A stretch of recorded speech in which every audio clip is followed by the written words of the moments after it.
एक बेरोजगार बेटे की माँ उसकी जेब रोज टटोलती थी। बेटा चोरी से कभी कभी देख लेता और सोचता, काश नौकरी मिल जाती तो मैं अपनी माँ की पैसों की प्यास बुझा पाता।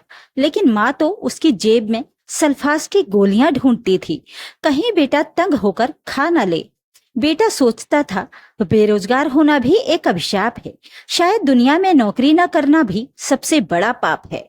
माँ की भावनाओं को वो न समझ पाया और एक दिन बेरोजगारी से तंग होकर सल्फास की गोली ले आया। उसने सोचा कि माँ रोज जेब टटोलती है, पैसा नहीं पाती है तो शर्म से कुछ नहीं कहती है।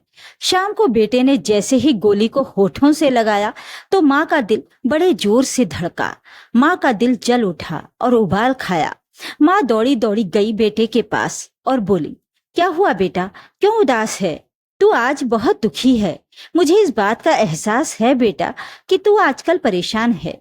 मेरा सब कुछ तू ही है बेटा, ये याद रखना, तू मेरा अनमोल धन है। तेरा कोई मोल नहीं इस दुनिया में, तुझसे बढ़कर मेरे लिए कुछ और नहीं।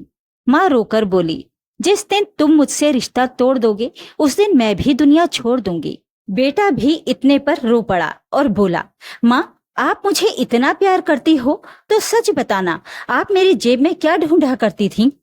माँ और जोर से रो पड़ी, बोली, बेरोजगारी क्या है बेटा, मैं ये अच्छी तरह से जानती हूँ, तेरी रग रग को पहचानती हूँ।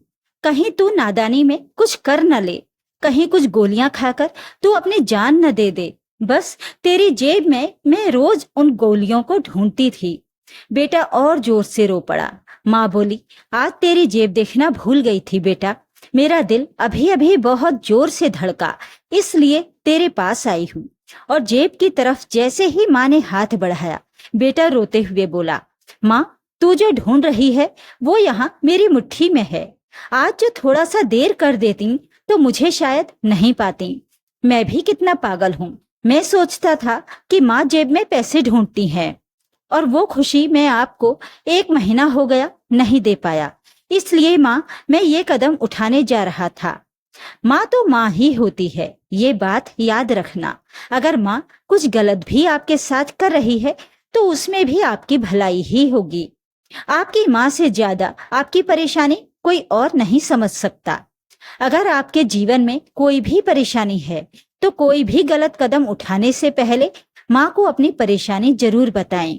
ईश्वर पर विश्वास रखें, आज नहीं तो कल सब जरूर ठीक होगा।